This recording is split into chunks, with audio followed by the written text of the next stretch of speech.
Hello, everyone, and welcome to this talk about the constitutional amendments and referendums, which are going to be on your ballot in November. I'm Robin Davidov with the League of Women Voters, St. Petersburg area, and I want to thank you for taking time out of this very difficult few weeks to join us. I want to let you know, and please let your friends know, that this presentation is being recorded, and it will be posted at the YouTube LWVSPA site. Also, I want you to know that if you're having trouble with access to the internet because of the storm and you need assistance with your mail ballot or redirecting your ballot if you're not at home, please call the Supervisor of Elections. And their number is 727-464-VOTE. That's 727-464-8683, and they'll be able to help you with any interruptions that you might be having. So that said, let's get started.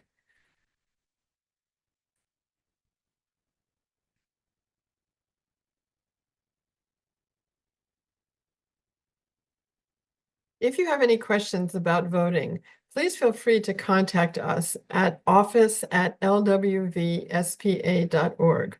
We'll do our very best to answer your questions and help you get the voting resources that you need.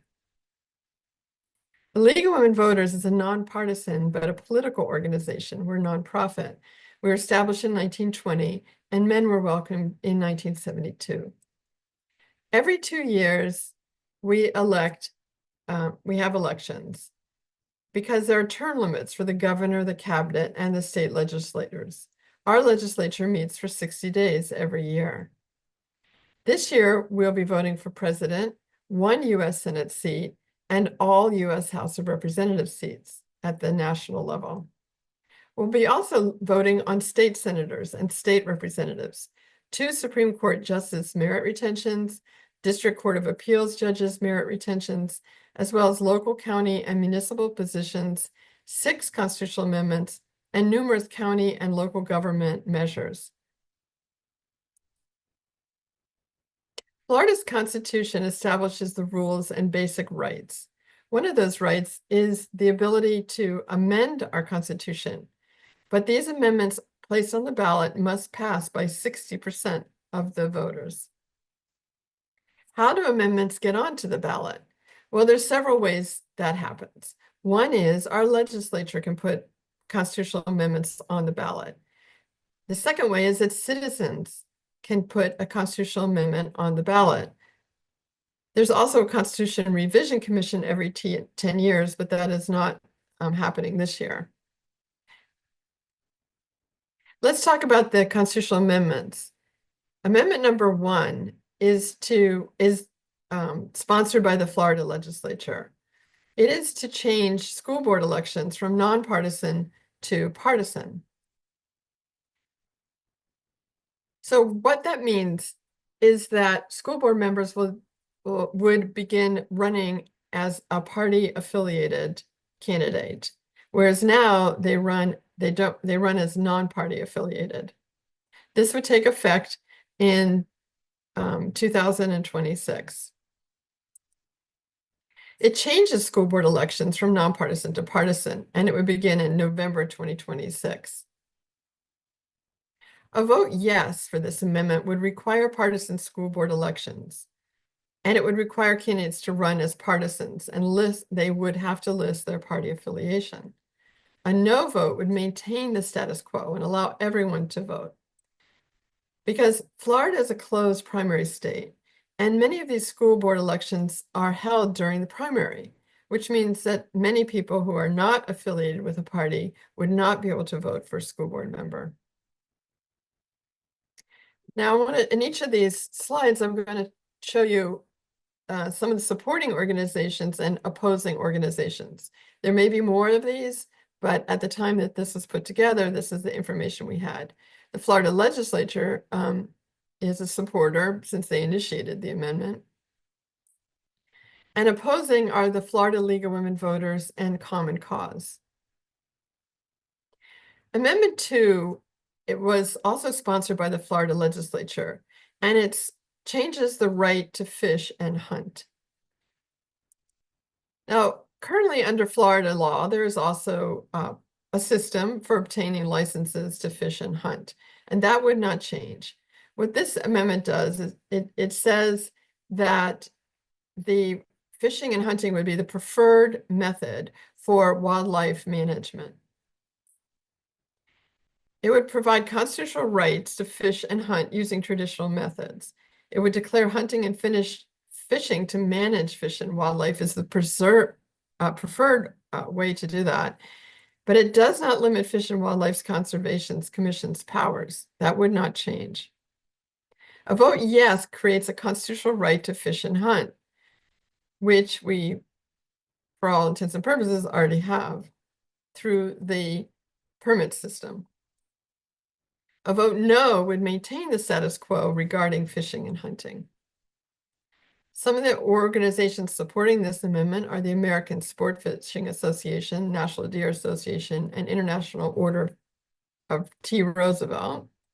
The opposing organizations are No to 2, Speak Up for Wildlife, and Speak Up Wikiva. And we'll talk about Amendment 3. Amendment 3 is a citizen initiative. These are very elaborate processes to get one of these on the ballot. In fact, it takes about 900,000 signatures in Florida to get a constitutional amendment on the ballot. This one, Amendment 3, would legalize marijuana for adults 21 years old and older. Here's the language. It would allow adults 21 or older to possess, purchase, or use marijuana products and accessories. It would maintain violations of federal law. It establishes possession limits for personal use. It defines certain terms, and there's, of course, an effective date. A vote yes legalizes non-medicinal use of marijuana for adults 21 years and older. It allows possession of up to 3 ounces of marijuana, and any other uses would remain a crime. A vote no maintains the status quo of marijuana for regulated medicinal use only, which you may recall became a constitutional amendment several years ago. Supporting organizations are True Leave and Smart and Safe Florida. Opposing organizations are Drug Free America Foundation, Florida Chamber of Commerce, and Floridians Against Recreational Marijuana. I want to talk about Amendment 4. Amendment 4 was a citizen initiative, and that is access to abortion.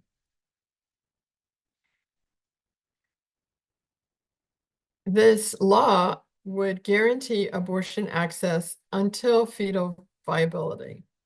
It would allow abortions when necessary to protect a patient's health, and it would maintain the legislator's authority to require parental or guardian notification before a minor's abortion.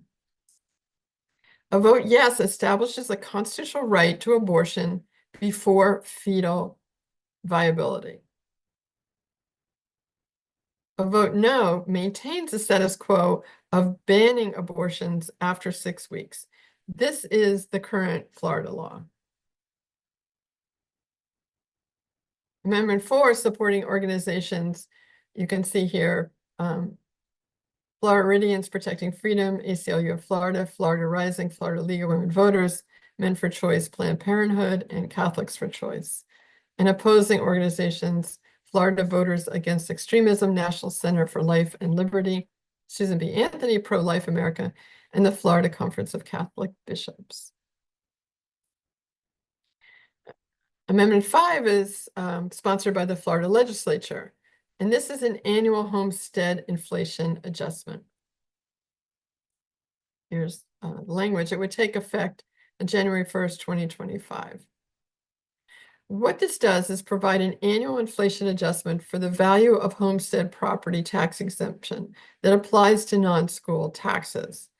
If you live in Florida and you declare Florida to be your homestead, then there are certain tax adjustments that are made. And this would essentially increase, if CPI keeps increasing, the adjustment, which would save taxpayers money, but mean less money for local governments. It exempts school taxes. We're only talking about property taxes. These adjustments are made every January 1, and this, if passed, would take effect in the 25-26 fiscal year. A vote yes establishes an annual inflation adjustment to the amount of assessed value that is exempt from property tax. That's the homestead exemption. A no vote means no inflation adjustment, which is the status quo. And one thing that we want voters to understand that when tax law is usually set up by local governments, also state government, and it's usually used to adjust to certain conditions and, of course, passed by the local elected officials. Putting these tax adjustments in a constitutional amendment means that it's very difficult to change. Supporting organizations of the Florida legislature. Opposing are the Florida League of Cities. The next amendment came from the Florida legislature, and that's public campaign financing. This would propose the repeal of the provision of the state constitution, which requires public financing for campaigns of candidates for elective statewide office who agree to campaign spending limits. It would repeal the constitutional provision for public campaign financing for candidates who agree to spending limits. A vote yes repeals the provision for public campaign financing for state candidates who agree to spending limits. A vote no maintains the provision for public financing for state candidates who agree to spending limits and allows people with limited funds to run with tax support. Supporting organizations of the Florida legislature and opposing organizations are the Florida League of Women Voters and Common Cause.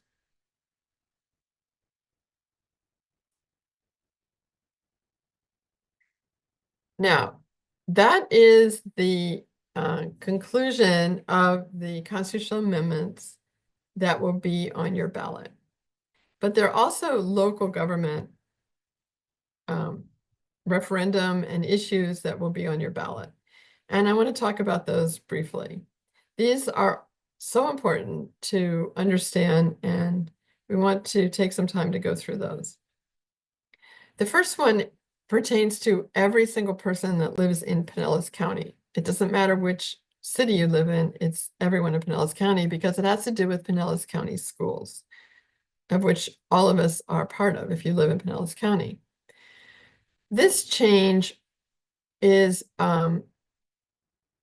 to an existing law, which was passed many years ago, which provided a portion of our property tax to help pay for schools, particularly enhance teacher pay, pay for technology, arts, and music in the schools.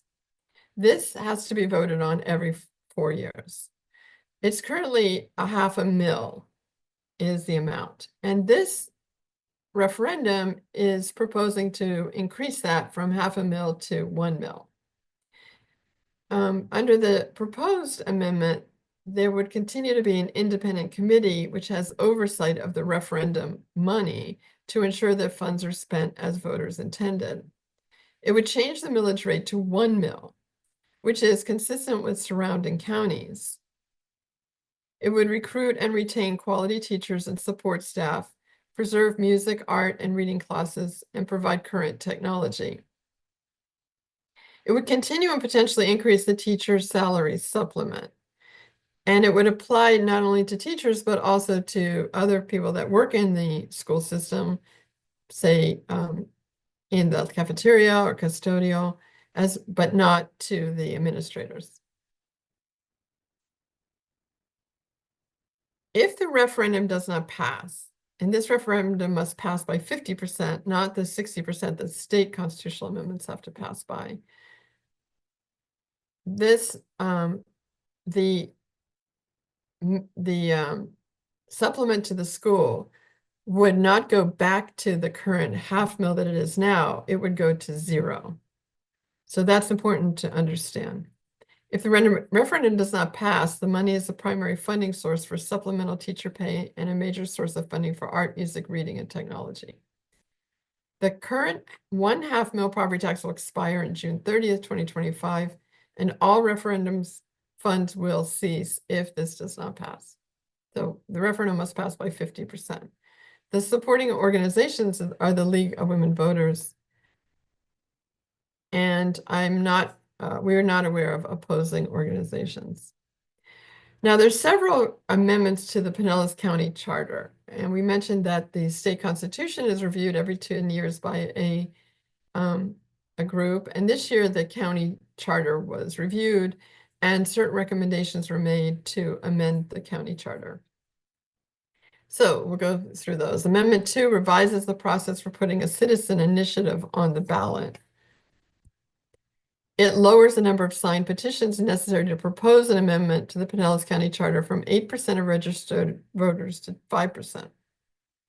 It defines a selection and removal process for the county attorney. And future amendments to the charter should only be placed on the November general election ballot.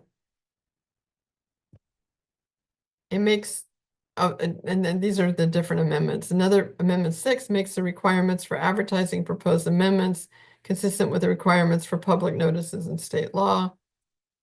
Amendment 7 removes the gendered references in the county charter and replaced with the position name. Now we're going to get into some of the local charter amendments. Now, many of the cities also have amendments on their ballot. So for instance, Dunedin has 4 charter amendments. Largo has 1 referendum. Seminole has 7 charter amendments, and Tarpon Springs has 1 referendum. And if you want to know more information about these, I refer you to the League of Women Voters publication, which you can access through vote411.org. If you don't have access to the internet and you would like to get a hard copy, please contact us at office@LWVSPA, and we'll see what we can do to direct you to where you could pick up a copy of that. Now, there's 3 ways to vote in Florida. You can vote by mail, you can vote early, or you can vote at your precinct on election day. Early voting this year will be from October 21st to November 3rd. And in order to find the locations for where you can vote, again, you can go to vote411.org or the Supervisor of Elections website, or you can call the Supervisor of Elections. If you have a mail ballot, you may put it in the mail, but you must do that early because it has to arrive at the Supervisor of Elections by the close of voting. Or you can drop off your mail ballot at an early voting, which we mentioned was between October 21 and November 3rd from 7 a.m. to 7 p.m. All of the Supervisor of Elections offices are early voting sites. And there may be some more. You can, again, if they add more, you can check on that. If you decide to put your ballot in the mail, please go to the Supervisor of Elections website, or you can go to vote411.org. Look at your account, and you'll see a graph there that shows that your ballot has been mailed to you, it's been returned by you and received by the Supervisor of Elections, and that it has been counted. Please do that. If you put your ballot in the mail and you do not see that it was received and counted, you can contact the Supervisor of Elections and they'll help you. You can also vote at your precinct on election day. Because of the hurricanes, many of these precincts, polling stations have changed. So again, please check and see where your polling location is. And we encourage you to vote by mail or vote early, drop off your ballot if you can. Some of the rules for voting on election day. If you are in line by 7 o'clock p.m., you must be allowed to vote, even if there's a long line of people. You have to vote in your correct precinct or polling location for your current residence. So you cannot vote at the Supervisor of Elections early voting site on election day. You need to present a photo and a signature identification. That could be 2 different forms of identification. Again, Vote 411 will explain what kinds of ID you can use. And if you have any problems with voting, please, you can call the Voter Protection Hotline at 866 Our Vote.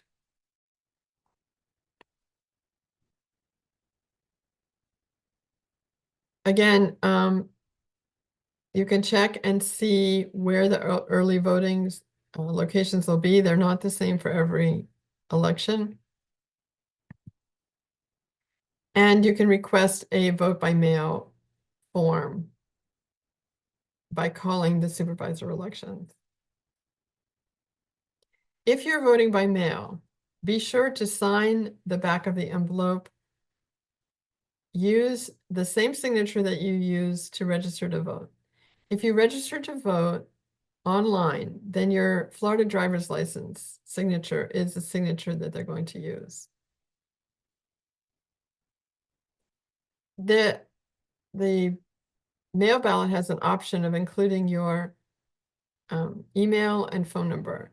While it's not required that you provide that, providing that does give the supervisor elections a way to contact you if there is some concern or discrepancy with your signature, and they can contact you and you have a right to cure that.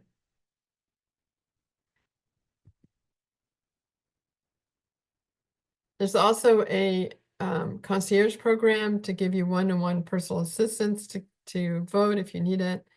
And you can find out you can also volunteer to be a concierge at League of Women Voters Florida.org.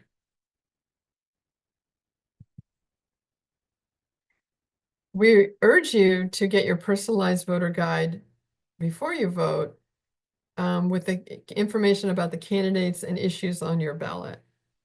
Vote411.org is a national effort by the League of Women Voters to educate voters. We ask the questions to the candidates and we print their responses. There's also information there about local forums, and if you can't access the internet, then give us a call or write to us. We'll try and help you get a written guide.